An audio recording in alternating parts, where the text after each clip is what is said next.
Bismillahirrahmanirrahim. Bagian sifat patonah halaman 68. Kita baca.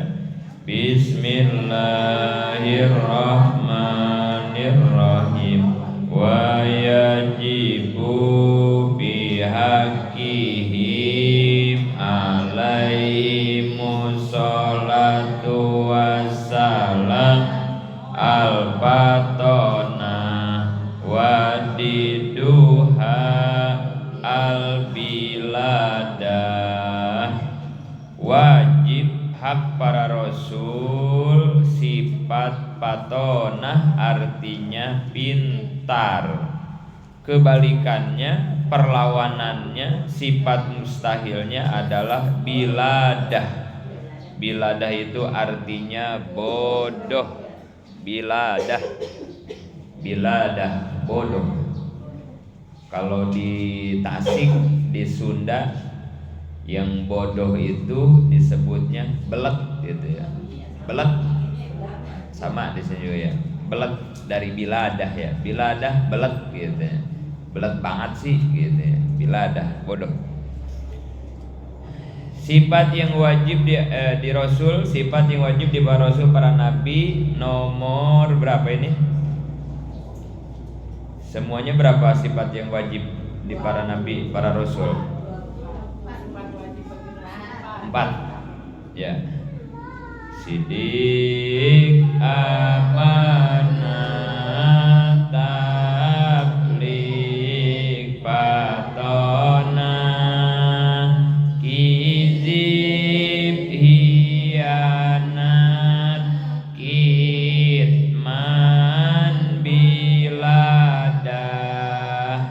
Berarti patonah sifat nomor berapa?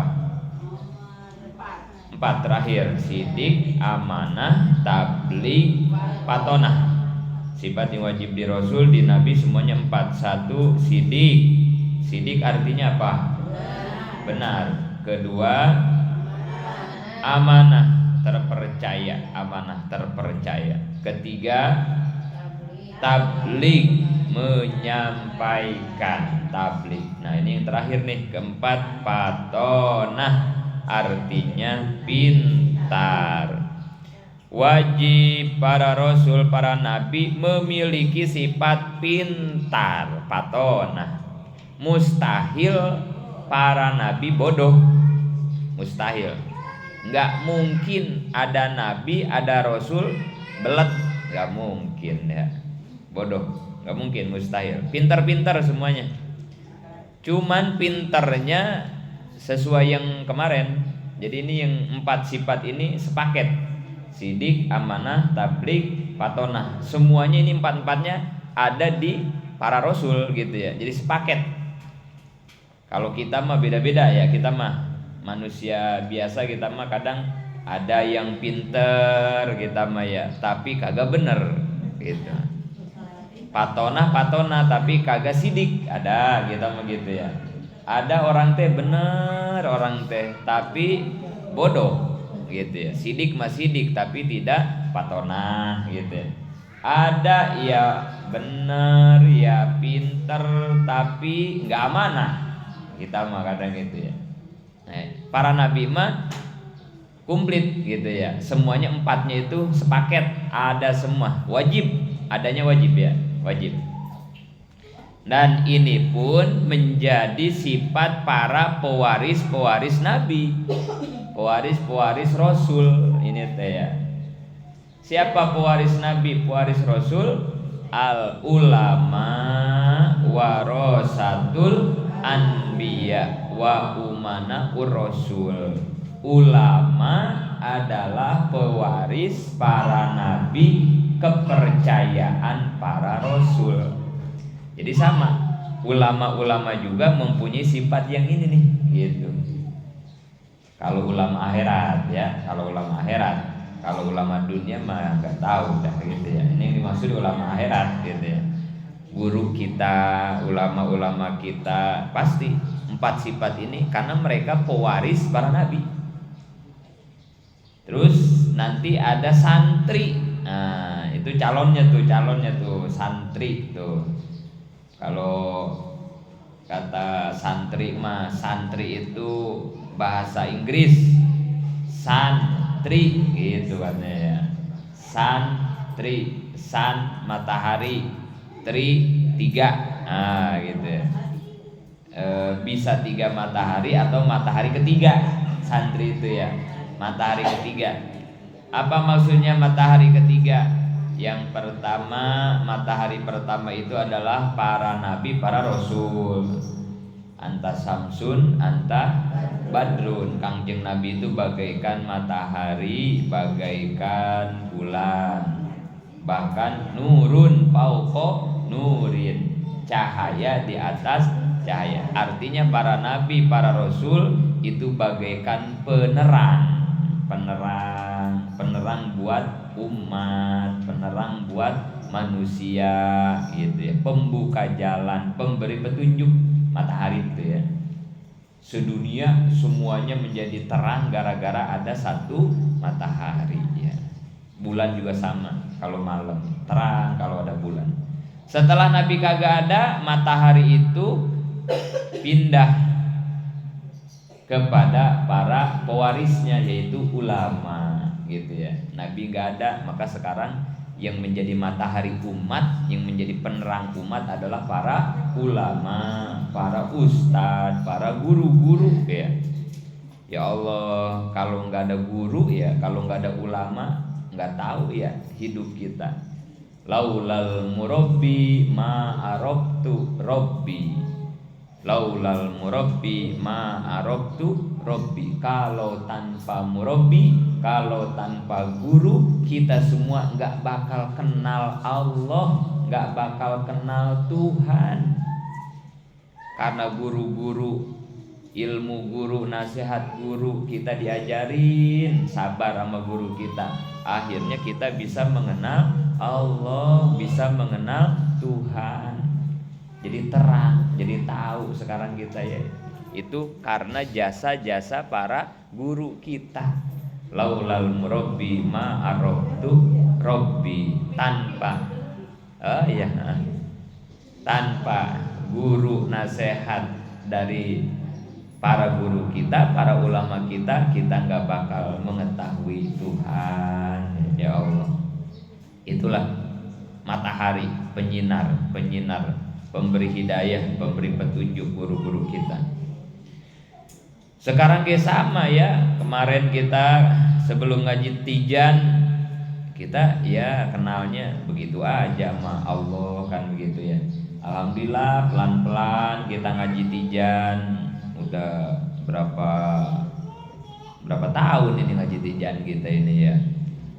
Udah mau beres nih ini ngaji tijan nih, udah tinggal dikit lagi ini kita nih ya. Udah berapa lama ini ngajinya ini kita ini?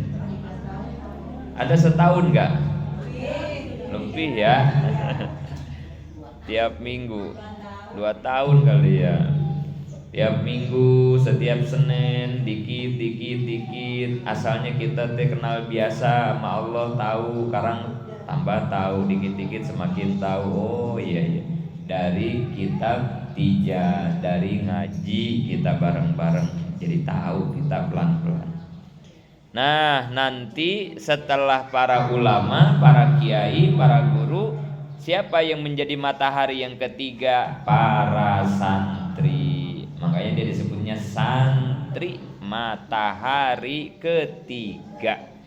Dia tuh nanti yang bakal melanjutkan tugas-tugas para kiai, para ulama, para nabi, para rasul. Tapi belum berjuang, belum dakwah juga. Insya Allah para santri mah udah lumayan lah gitu ya. Pulang pesantren udah bisa ajan paling enggak ya. Pulang pesantren udah bisa ngimamin paling enggak. Pulang pesantren ibu bapaknya mah suka diajarin. Nah gitu ya. Itu kalau punya anak pesantren gitu. Insya Allah walaupun belum jadi kiai udah begitulah dia mah ya. Kadang teman-temannya dikasih tahu, diajakin gitu kadang gitu ya. Santri itu enggak, Pak Ustadz, tetangga saya pesantren anaknya tetap aja begitu. Ya ada yang begitu gitu ya. Biasa itu malah ya. nggak di pesantren, nggak di sekolah, nggak di mana-mana. Ya, yang kayak begitu ada aja ya. Ya itu disebutnya biasanya oknum biasanya ya. Nggak semuanya begitu, itu mah oknum doang kan gitu ya. Polisi itu baik semuanya, polisi itu baik-baik semuanya. Enggak, kadang ada yang minta duit, ya itu mah oknum gitu ya. Sama santri ge, ada yang malah badar, yang malah ini ya oknum. Tapi insya Allah sejatinya para santri mah di darahnya, di hatinya, di pikirannya mengalir tugas-tugas mulia, tugas-tugas suci, tugas para nabi dan para ulama. Mereka yang nanti akan estafetkan perjuangan para ulama, para nabi, karena dia disebutnya matahari ketiga ya, santri. Itu ya. Jadi insya Allah tuh para kiai pinter-pinter, para guru pinter-pinter, para santri insya Allah pinter-pinter gitu, karena mereka nanti tugasnya sama gitu ya. Kalau bodoh ya mau gimana ngajakin umat ya, kalau bodoh mah nggak bisa ya. Harus pinter, nggak bisa dakwah kalau bodoh mah ya. Cuman gitu ya, kadang ya kita mah ada yang pinter agak bener, ada yang bener tapi agak pinter gitu. Tapi kira-kira nih kita mau milih anak kita pinter gak bener apa bener gak pinter? Pengen dua-duanya kita ya. Ya pinter ya benar. Tapi susah ya, susah. Nah kalau boleh milih gitu ya, mending pinter gak bener apa bener tapi mending pinter gak bener apa bener gak pinter? Kalau milih nih, kalau dua-duanya mah sempurna. Mendingan pinter tapi kagak bener apa bener walaupun kagak pinter? Mendingan bener ya, mendingan bener walaupun gak pinter. Anak kita mendingan begitu ya, biarin. Kalau pinter kagak bener bahaya, kita diakalin. Kita kalau anak kita pintar tapi kagak bener bahaya ya, kita diakalin mulu. Kayak yang di atas juga sama itu ya. Itu yang di atas kan detailnya nggak ada yang satu itu ya, pinter-pinter itu. Tapi masyarakat kita dipinterin mulu ya, aduh diakalin mulu, kita dimanfaatin mulu, naudzubillah ya. Itu gara-gara cuman punya pinter kagak punya benar begitu. Jadi nakalin mulu yang kecil, nakalin mulu yang bodoh. Kalau di santri mah ada istilahnya uniko. Nah ini santri kacau ini mah ya, ini santri oknum namanya ya. Kalau di dunia santri ada namanya uniko, usaha nipu kolot gitu. Uniko, usaha nipu kolot, nipu orang tua gitu ya, kolot ya orang tua gitu ya. Mah kirimin duit buat apa sih? Ini nih ada suruh beli kitab, katanya kitab apa? Kitab ini Sahadatain gitu. Ini kitabnya 10 jilid katanya gitu ya. Tebel-tebel mah harganya berapa? 300.000 gitu katanya. Padahal kitabnya cuma 20.000 ya. Kitabnya juga tipis ya, ngomongnya mah ke orang tua gitu. Nah, itu uniko namanya ya. Nggak punya duit, kemarin habis dikirimin bekal tapi udah habis baru seminggu, duitnya habis. Gimana caranya biar dapat duit ini? Akhirnya nipu orang tuanya deh ya. Ini oknum santri namanya. Uniko namanya. Itu gara-gara pinter tapi kagak benar gitu ya. Aduh, orang tuanya jadinya tadi akalin mulu gitu ya. Sama kadang anak kita ke sekolah, mah ada bayar ini, bayar itu, padahal mah kagak ada ya. Emang pengen duitnya doang ini bocah ya. Aduh. Itu gara-gara nggak benar walaupun dia pintar gitu ya. Jadi mendingan benar walaupun dia tidak pintar gitu ya. Karena kalau modalnya benar walaupun dia nggak pintar, insya Allah lama-lama pintar dengan kebenarannya. Tapi kalau dia udah pintar tapi kagak benar, itu nanti ilmunya malah hilang nanti ya. Jadi nggak berkah, nggak manfaat. Atau kacaunya lagi nih, lagi di pesantren Uniko, ya usahanya teh nipu kolot wae. Nah, pulang ke rumah udah jadi ustad, kerjaannya nipu umat. Nah, ini yang bahaya lagi ya. Aduh, ini guru dikit-dikit beli ini, beli itu. Aduh, ini Panji Salim banyak banget jualan sini ya Pak Ustad ini katanya. Apa jadi fotokopi. Ini pokoknya mana katanya. Ya Allah, itu ya oknum, tapi itu mah ya oknum, itu mah ya oknum. Jadi umat dibodohin mulu, dibisnisin mulu, ya dikomersilkan mulu, naudzubillah gitu ya. Kayak kemarin ya dikatakan ya, ittabi'u man la yas'alukum ajra wa hum muhtadun. Ikutilah para guru, para ulama yang enggak pernah minta upah, tetapi dia selalu memberikan petunjuk untuk umat. Nah, itu ciri-ciri ulama akhirat gitu. Tidak komersil, tidak materialistis gitu ya. Enggak apa-apa duit, enggak apa-apa duit gitu ya. Nauzubillah ya. Itu ya, pinter, benar, amanah, terpercaya. Kemudian juga kemarin tabligh, mau menyampaikan ilmu. Nah, ini udah satu paket ya. Semua pasti ada di para nabi, para ulama, para santri. Nah gitu ya. Ini karena mereka nanti punya tugas luar biasa berat. Penjelasan 1, menurut akal goriji, para rasul wajib pintar, mustahil bodoh. Artinya apa? Akal kita nerima kalau Rasul itu pintar, akal kita tidak nerima kalau Rasul itu bodoh. Jadi wajibnya menurut akal ya, wajib akli namanya.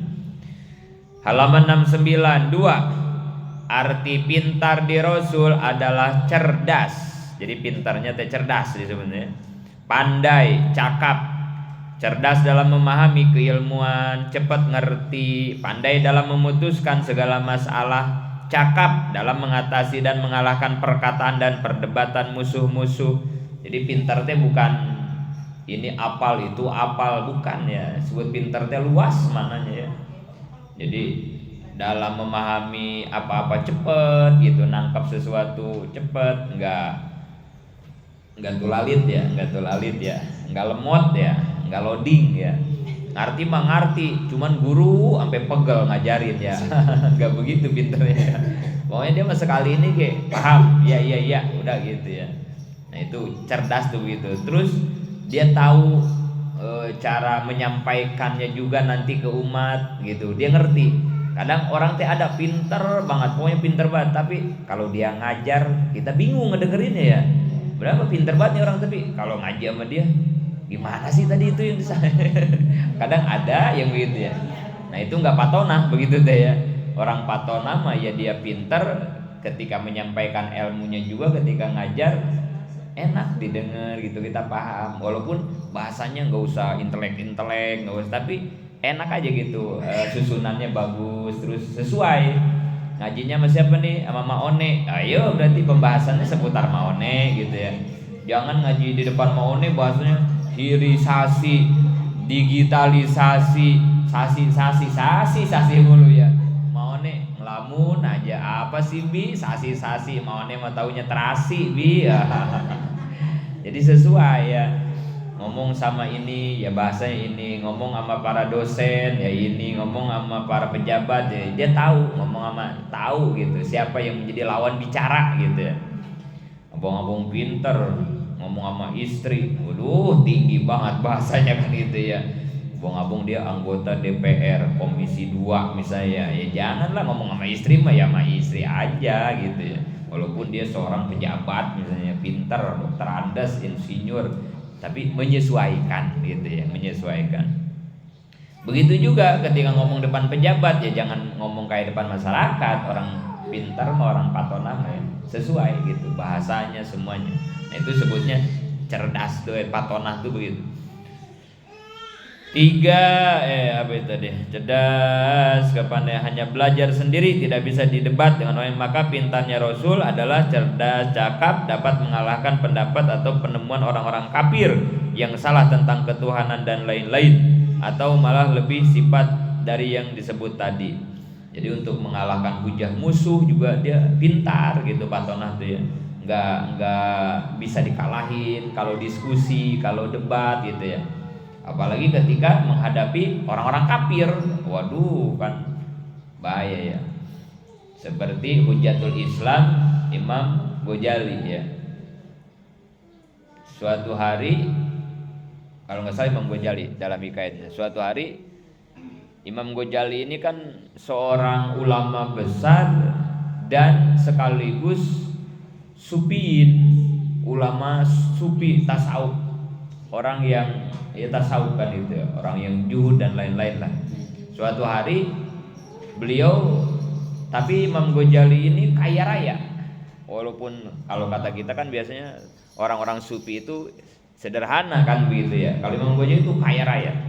Suatu hari beliau sedang dalam perjalanan menggunakan jubah yang paling bagus, jubahnya, pakaiannya itu ya, jubahnya, sorbannya semua yang paling bagus dah, paling gagah jubahnya, paling mahal. Naik kuda paling mahal, kudanya juga. Wah, kendaraannya mahal pokoknya kudanya.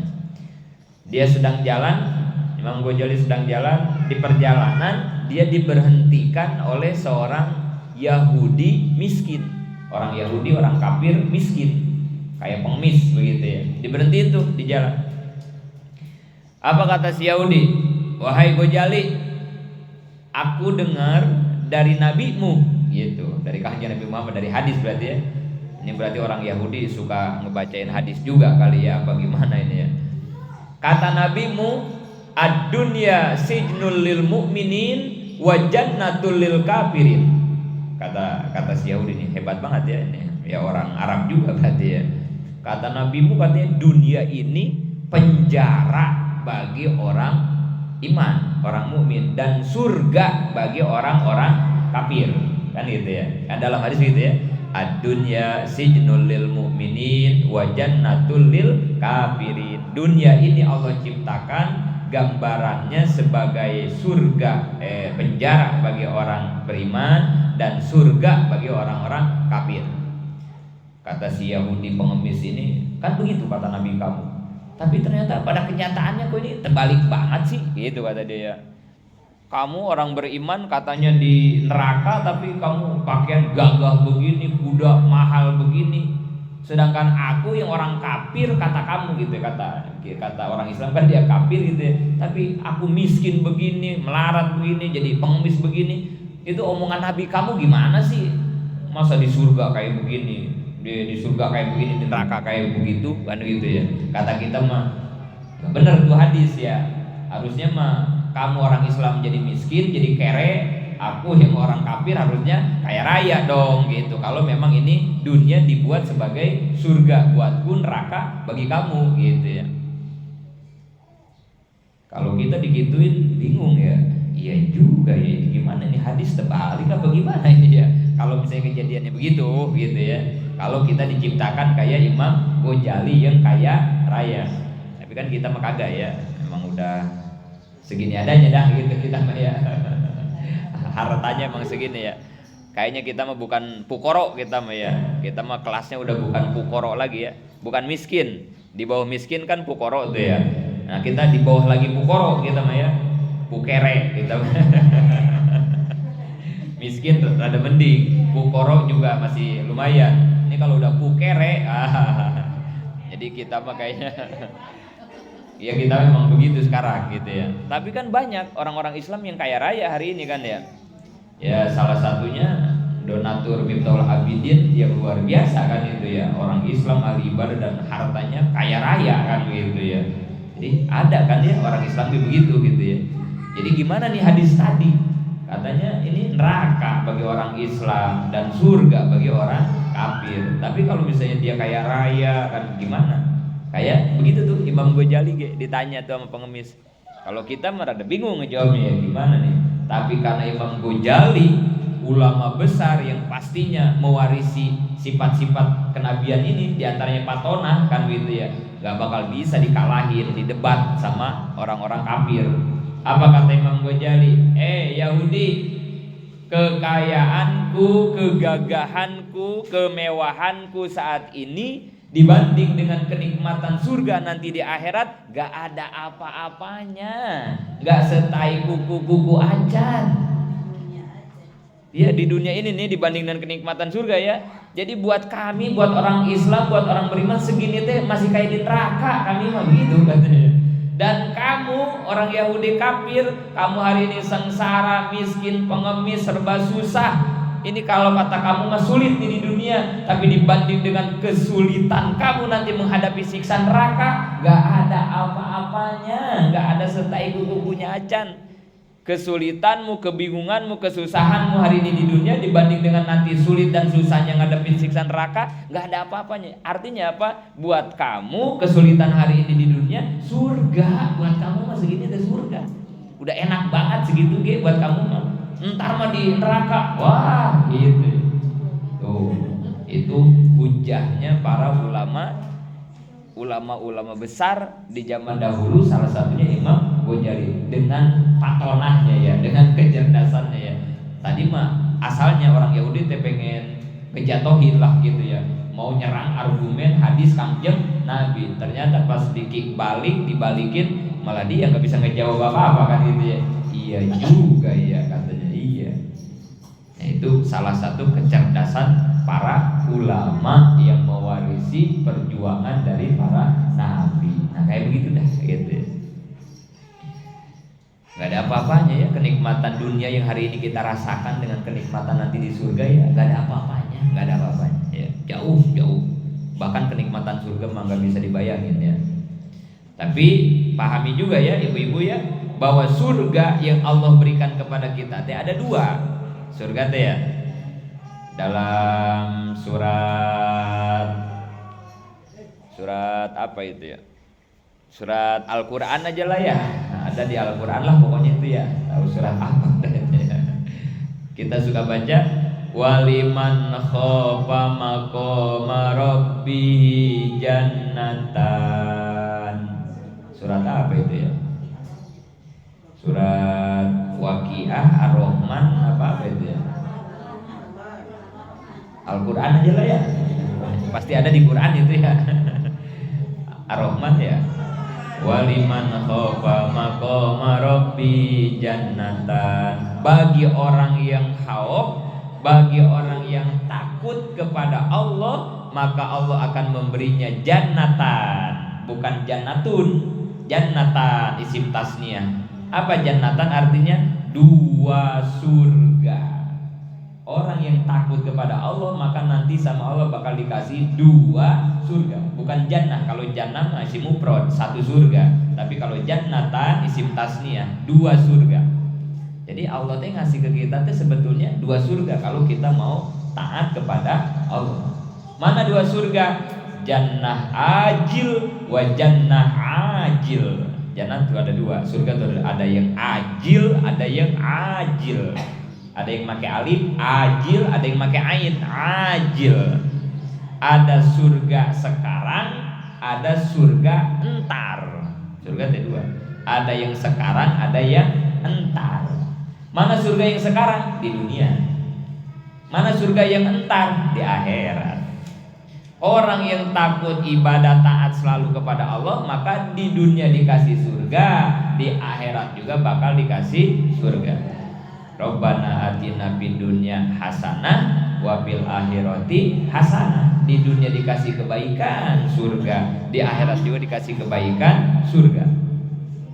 Ada dua surga tuh ya.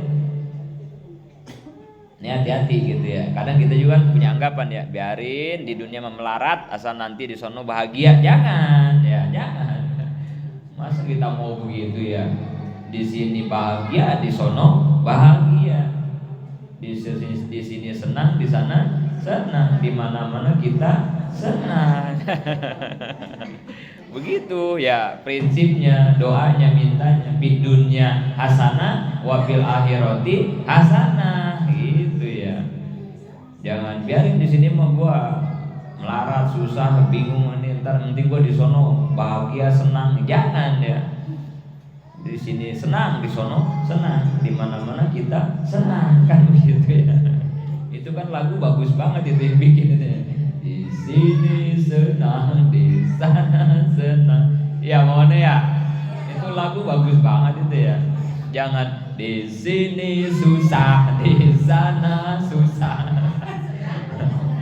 Itu mah udah mah punya utang, udah mah kagak punya duit, terus utang gede. Nah itu ya, di sini susah, di sana susah, itu begitu orang tuh ya.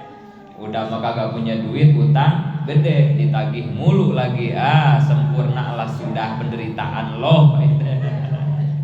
Yang enak mah mone duit banyak, gak punya utang, gak punya kebutuhan. Nah gitu, udah enak itu mah ya. Sampai bingung ini duit mau dikemanain kan gitu ya. Iya. Jadi surga teh ada dua ya, bukan satu di akhirat doang. Dan itu harus kita dapatkan ya. Di dunia dapat surga, di akhirat dapat surga. Tapi kalau boleh dibanding-banding nih, mending dapat surga di dunia enggak di akhirat, apa dapat surga di akhirat enggak di dunia? Ayo, kalau dibanding-banding mending gimana? Mending di dunia dapat surga di akhirat kagak, apa di akhirat dapat surga di dunia kagak? Mending surga di mana? Di dunia apa di akhirat? Di akhirat ya. Kita punya anggapan begitu ya. Mending di akhirat aja, biarin di dunia mah yang tadi tuh ya. Biarin sengsara juga di dunia mah nggak apa-apa, pahit-pahit dah di dunia mah, susah-susah dah. Tapi nanti di sono gitu ya. Banyakan begitu ya. Padahal salah begitu teh. Ini kalau kagak ngaji kagak tahu nih mau nih. Jadi mindset kita, cara berpikir kita salah mulu jadinya ya. Yang bener tuh bukan begitu. Mending dapat surga di dunia, biarin di akhirat mah. Ke akhiratnya juga belum. Tahu nyampe, tahu kagak. Nyampe masa kagak nyampe sih? Iya, kalau tahu alamatnya nyampe, kalau kagak tahu eder. Artinya ngapain nungguin yang belum? Ngapain nungguin yang belum? Kalimat thayyibah dibaca tiap ngaji. La maujuda illallah, di sini gini sekarang. Kata kalimat thayyibah ke sekarang, enggak ada besok ya. Enggak di sini begini besok, enggak, sekarang. Kata kalimat thayyibah ke pikirin mah yang sekarang. Tar aja bi ngaji mah besoknya masih ada Senin. Sekarang mah saya nggak ngaji dulu, kayak yang mau hidup sampai Senin besok ya. Ntar karang, mumpung sehat, mumpung nggak ada urusan, ngaji Senin. Jangan segala banyak apa aja, besok aja, mending kalau masih hidup besok kan itu ya. Ini orang yang ketipu kan begitu ya, nunda-nunda mulu amal gitu ya. Ntar kan itu ya. Nanti aja nanti, keburu mati. Mencek orang Tasik mah engke keburu jadi bangke kan itunya. Jangan ya, sekarang. Begitupun surga. Jangan nunggu-nunggu surga yang belum di akhirat. Sekarang surga di dunia. Di Quran ada juga itu ayat yang menjelaskan tentang surga dan kenikmatannya. Kata Allah, surga dengan kenikmatannya itu di situ disebutin ya, bahwa mengalir sungai-sungai kan gitu di surga teh ya. Di Quran tuh banyak begitu ya. Makanannya wah, nikmatan semua, terus ada bidadari, udah segala macam kan ya. Rumah-rumahnya dari permata hijau, wah banyak kan gitu ya. Nanti yang melayani kita wildanun mukhalladun, anak-anak kecil yang ngelayanin kita, yang lucu-lucu kan begitu ya. Itu kenikmatan surga mau dijelasin. Dan itu disiapkan buat siapa? Buat orang yang beriman dan orang yang bertakwa, kan gitu ya. Di surga di Quran itu gitu ya. Surga dengan seluruh kenikmatannya disiapkan bagi orang yang beriman dan bertakwa. Tapi waridwanullah, keriduan Allah itu lebih besar, disebutnya fauzan azima. Kebahagiaan yang besar adalah keriduan Allah. Artinya apa? Dibanding surga dengan seluruh kenikmatannya, dibanding dengan keriduan Allah masih gedean kenikmatan keriduan Allah. Itu Quran itu yang bilang ya. Jadi dibanding surga dengan kegedean kenikmatannya dengan ridho Allah masih gedean keridhoan Allah. Jadi salah kalau kita ngejar-ngejar surga. Kita mah ibadah pengen dapat ridho Allah. Kalau dapat ridho Allah nunggu nanti masuk surga, apa sekarang masih di dunia juga bisa? Kalau kita ngejar ridho Allah ya, nunggu nanti masuk surga di akhirat, apa di dunia juga bisa? Ridho Allah nih ya, keridhoan Allah ya. Di dunia juga bisa. Ngapain ngejar-ngejar surga nanti di akhirat, masih lama. Kejar mah itu tuh. Dan di Quran dikatakan ridho Allah lebih besar nilainya dibandingkan cuman dengan surga dan kenikmatannya, kata Allah. Ngapain ngejar-ngejar surga sama kenikmatan? Kejar mah keridhoan Allah. Lagian lama ngejar surga mah, mati dulu, ke kuburan dulu, dihisab dulu, ngejembat sirotol mustaqim dulu. Mending kalau selamat di sirotol mustaqim, kalau jatuh ke neraka. Kalau dosanya dikit cepat diangkat, kalau lama ribuan tahun dibakar di neraka. Tahu kapan masuk surganya juga ya. Kelamaan. Udah kejar ridho Allah yang bisa dikejar walaupun kita masih hidup di alam dunia. Apa keridhoan Allah? Ketenangan. Itu keridhoan Allah tuh. Ingetin. Kita suka ditanya, ridho Allah itu apa? Rasa tenang. Ridho itu begitu. Ridho itu begitu kan ya? Rasa tenang. Jadi keridhoan Allah itu Allah ngasih kepada hati kita rasa tenang. Itu keridhoan Allah. Contohnya begini nih. Iya, mangga.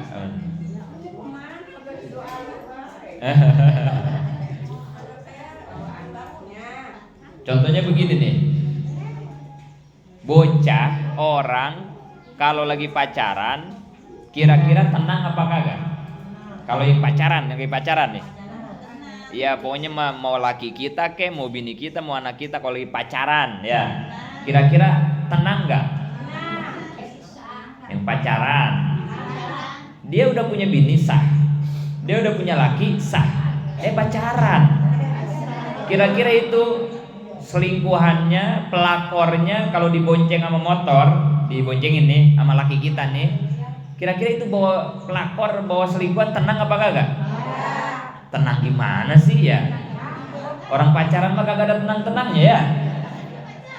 Pacaran itu hubungan lelaki perempuan yang haram ya. Pacaran ini mah bukan habis nikah. Dia udah punya bini sah, punya laki sah. Terus dia selingkuh, pacaran lagi kan sama bini orang apalagi ya, atau sama janda anak dua lah apa ya gitu ya. Terus mau diajak main tuh ya si selingkuhannya itu ya, simpanannya itu ya, dia naikin motor kayak apa kayak, kan bawahnya kayak gak tenang kan ya, gak bakal tenang, takut ketahuan, takut ada yang ngeliat kan itu ya. Diajak jajan ngebaso kayak culang cilek, takut ada yang ngeliat ya. Takut diajak main kemana ge, takut kepergok tetangga lah apa ya, namanya pacaran ya. Atau anak-anak kita tuh yang pada pacaran, pada mojok-mojok. Emang kenapa dia pada mojok? Kan kalau yang pacaran pasti gelap-gelapan, dua-duaan. Kan yang pacaran begitu ya, gak ada yang terang-terangan. Kenapa? Karena dia nggak tenang. Kalau di tempat yang terbuka tuh nggak tenang, pasti ngumpet ya, nggak tenang. Kenapa nggak tenang? Karena dia melakukan hal yang tidak diridhoi oleh Allah. Dia lagi maksiat, dia lagi melanggar, nggak bakal tenang. Namanya hidup nggak ada ridho Allah mah nggak tenang. Tapi sekarang nih kita udah nikah, udah halal ya. Apa ada yang udah nikah mau bonceng bini umpet-umpetan? Ada nggak? Wah, kagak ada ya. Kita bawa ke depan Nurul Amal kayak kita, wah nggak takut pisan. Sama Haji Ondi kagak takut, sama saya kagak tahu. Ini bini saya sah kan gitu ya. Coba jajal kalau bini orang yang kita bonceng, berani kita ngelewat ke Nurul Amal kan gitu. Wah ke Alpalah, takut itu. Nah itu si ibu kenapa dibonceng sama siapa itu ya? Nggak tenang ya. Tapi kalau udah bini sah, diajak ngaji tenang, diajak kondangan tenang, kita bawanya gitu tenang. Kenapa? Karena kita sudah ada di bawah ridho Allah, udah tenang kan begitu ya. Jadi keriduan itu adalah rasa tenang. Kenapa sih kita hidup banyak masalah, banyak bingung, galau, mulu hidup kita gelisah, mulu takut, mulu kita khawatir, mulu sedih, mulu periksa nih diri kita. Ya Allah, dosa apa, maksiat apa, kesalahan apa yang aku lakukan kok ini hati gak dikasih tenang ya. Dikasih anak bingung, habis nikah bingung mulu kita hidup deh ya. Ya Allah, itu pasti ada sesuatu yang salah dalam diri kita. Karena orang kalau udah nggak salah mah udah bener gitu ya. Orang udah ada di bawah ridhonya Allah, tenang. Bahayanya nih orang kalau nggak dapat ridho Allah, walaupun hartanya banyak, keluarganya komplit semua, dia pejabat disanjung-sanjung, tenangnya kagak ada. Ini bahayanya begitu deh. Malah petakannya nih kalau nggak dapat ridho Allah gitu ya. Jadi nggak bisa diukur sama duniawi dengan ekonomi, dengan nggak bisa dia mah ketenangan. Tapi sebaliknya hidupnya pas-pasan, bahkan kadang lagi kagak punya duit, tenang aja hatinya, tenang aja. Masa sih Bi? Ya emang kita nggak pernah ngerasain sih ya jadi masa ya. Masa iya sih Bi nggak punya duit tenang ya karena nggak pernah ngerasain kita mah ya. Jadi masa gitu ya. Padahal orang kalau udah ada di bawah ridho Allah mah begitu. Jangankan lagi lagi punya duit, lagi nggak punya duit juga malah dikasih tenang. Dikasih masalah dia sanggup bangkit. Tuh, orang tenang mah begitu ya. Coba kalau kagak tenang, dikasih masalah dikit terpuruk, putus asa, kan gitu ya. Tapi kalau orang tenang, jangankan masalah kecil, masalah gede aja dia kuat, dia hadapi. Orang tenang, gimana sih orang tenang ya? Dan itu mahal. Makanya disebutnya fauzan ajima, keberuntungan yang sangat besar apabila kita sudah mendapat ridho Allah. Karena mahal banget mutiara itu, pengen dapat tenang teh. Masya Allah, susah. Tenang mah nggak bisa sama duit. Walaupun laki di pinggir kita, nggak tenang mah nggak tenang aja. Ada masalah pengacara udah 10 di belakang kita, kalau nggak ada tenang mah nggak tenang aja. Tapi kalau dikasih tenang mah walaupun dia menghadapi masalah besar tanpa ada pengacara, berdiri aja, santai aja, tenang aja. Karena dia memang sudah ada di bawah keridhoan Allah. Jadi satu doang, orang tenang atau tidak itu gimana ridho dan tidak ridhonya Allah. Orang diridhoi sama Allah atau tidak tergantung dirinya, maksiat apa taat, udah gitu aja. Kalau kita hidup banyak kagak tenang, jawabannya satu doang, jangan-jangan banyak dosa dan kemaksiatan yang sedang kita lakukan, terlepas sadar atau tidak sadar. Kadang kan repot kita mah ya, gue punya dosa apa ya, rasaan gue ngaji rajin, sodakoh mau, sholat kagak ditinggal. Kadang kita begitu tuh kita mah ya, susah pengen sadar sama dosa teh ya. Robbana zolamna ampusana teh hilang di kita mah ya. Padahal kan orang mau taubat itu syaratnya satu, Robbana zolamna ampusana, sadari bahwa diri salah, zolim. Harus ketemu dulu, sadar dulu, egonya harus turunin dulu gitu. Jangan orang mulu yang salah teh ya, dirinya mah bener banget, suci banget, nggak ketemu kayak begitu mah ya. Jadi orang bisa taubat itu ketika dia sudah mampu menyadari berbagai dosa dan kesalahannya. Udah nggak ada orang yang salah, nggak ada. Yang salah teh dirinya aja gitu. Ini bukan salah kamu, kalau saya nggak begitu maka kamu nggak bakal begitu. Nah ini bukan salah engkau, nah bapak yang salah, bapak kurang perhatiin kamu, nah kamu jadi begini begitu. Orang-orang yang sadar, orang-orang yang tenang. Lu sih yang susah banget dibilang, kata gue jangan kan itu ya. Itu mah udah ya. Ego itu mah, hidup terlalu ngikutin ego biasanya. Udah iblis sih kayak begitu mah ya. Nauzubillah min dzalik. Sombong disebutnya. Siapa yang paling sombong di dunia? Iblis doang kan ya. Aba wastakbaro wa kana minal kafirin. Enggak mau sujud ke Nabi Adam, iblis itu ya. Merasa dirinya akbar, gede. Khalaqtani min nar wa khalaqtahu min tin. Aku diciptakan dari api, Adam cuma dari tanah. Masa api sujud ke tanah? Tanah dong sujud ke api. Itu iblis. Dia merasa lebih keren, lebih hebat, lebih istimewa daripada Nabi Adam karena dia diciptakan dari api. Padahal kalau mau jujur secara ilmu IPA, ilmu biologi, ilmu alam misalnya, emang hebatnya api apa sih? Cuman bisa ngebakar doang api ya. Apa yang bisa dinama api? Ngangusin, ngebakar, membinasakan api makan. Tapi kalau tanah, masya Allah ya. Ayo teliti tanah ya, sama insinyur ini profesor. Apa yang tidak ada di tanah. Bisa ngidupin pohon, bisa ngejadiin buah, bisa ngeluarin air. Najis anjing, najis babi yang begitu berat bisa bersih dengan tanah, namanya disamak kan begitu ya, disertu namanya ya. Itu tanah itu. Orang gatal dulu mah orang tua gitu ya, kalau nih gatal bocah borehin sama tanah kan gitu ya. Masya Allah. Bayangin kebo maone kalau kagak gupak mau gimana itu? Itu salah satu istimewa tanah ya. Kebo kalau nggak dideketin sama tanah, coba dah jajalin kebo maone, taruh di kandang. Mau kemarin tinggal riaan marah. Gak bisa tanah itu jadi sehat kebo kalau suka gupak kan ya. Anak kita ge sama. Jajal dah bocah-bocah sekarang nih yang emaknya sok-sok gimana lah gitu ya, yang zaman sekarang lah nih, anak main tanah dikit jangan kan gitu ya. Sekarang mah ya, woi lah dulu mah anak kita di kolong balai gitu diantepin aja ya. Tapi lihat anak-anak kita dulu, mana yang punya penyakit berat-berat? Kagak ada ya, sehat, hidup sama tanah mah sehat. Tapi anak sekarang yang kagak pernah injek tanah sekarang mah ya, wah udah jauh sama tanah karena penyakitnya udah kayak apa tahu ya. Sehat, tanah mah sehat ya. Karena memang wa minha khalaqnakum wa biha nu'idukum. Gimana ayat? Dari tanah kita diciptakan, kepada tanah kita dikembalikan, kan begitu ya? Ya kan begitu ya? Kita ini diciptakan dari tanah, nanti kita bakal balik lagi ke dalam tanah.